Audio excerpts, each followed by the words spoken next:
When I was growing up, my dad was an outreach pastor with a focus on evangelism, and he has the heart of an evangelist to this day. I've heard him ask hundreds of people, "Do you know where you're going when you die?" That's a good question, and it shaped a lot of my early faith. We were focused on the family, radio on in the car, resources everywhere in the house. So when Dr. James Dobson endorsed a new video series called That the World May Know with Vander sometime when I was in high school, it landed right in our living room. If it hadn't had that focus on the family stamp of approval, honestly, I probably never would have seen it. And one session in that series quietly blew up my picture of Jesus at that time. So Ray took us to the northern edge of Israel, Caesarea Philippi. And it's this rocky cliff with cold springs bursting out of the ground. And in the first century, it was covered with pagan temples and shrines everywhere. And locals believed a cave was a doorway there to the underworld. And they literally called it the gates of Hades.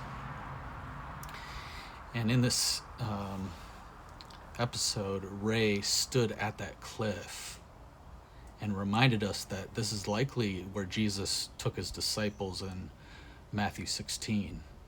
And right there in the front of the gates of Hades, Jesus says, "You are Peter, Petrus, and on this rock, Petra, I will build my ekklesia, build my church.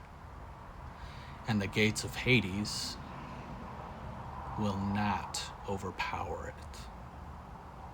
And Ray pointed out that Petra is not a little stone, it's a massive rock face, the kind of cliff he was literally standing in front of. An ecclesia doesn't mean cozy church building. It's an assembly, a called out people commissioned to carry a king's authority.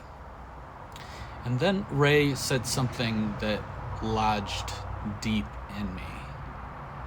He said that gates are not offensive, they're defensive.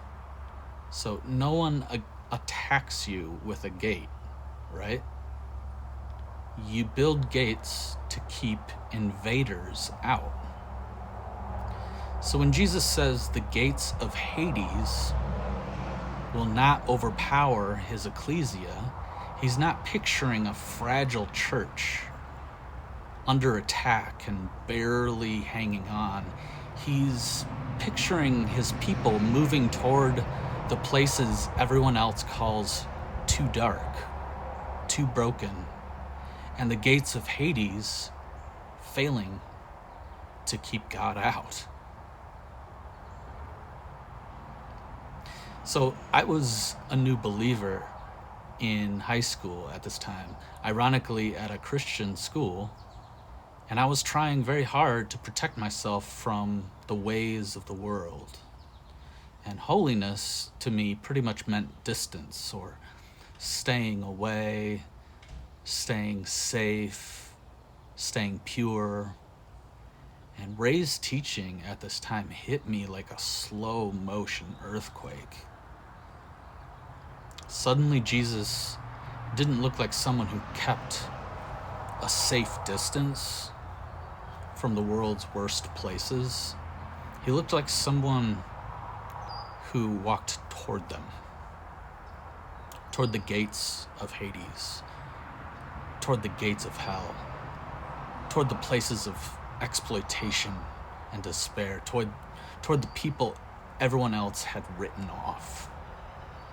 And I began slowly at that time to be less concerned only with where people go after they die, and more awake to the very real heaven and hell experiences people are having right now on earth, where addiction feels like hell, where loneliness feels like hell, where injustice feels like hell. And I started at that time to ask, what would it look like to join Jesus in ushering the kingdom of God in those very places, not someday, but today? And that shift began to change everything for me. Where my faith began to move from anxious striving to receptivity, where I began to receive grace first, trusting that works would come later as an overflow so that no one may boast, right? And the question in our house growing up was, do you know where you're going when you die? And it's still an important question, and my dad still asks it, and I'm grateful that he does. But because of that, teaching at the gates of Hades, another question has become just as, if not more important to me. Do you know where you're going before you die?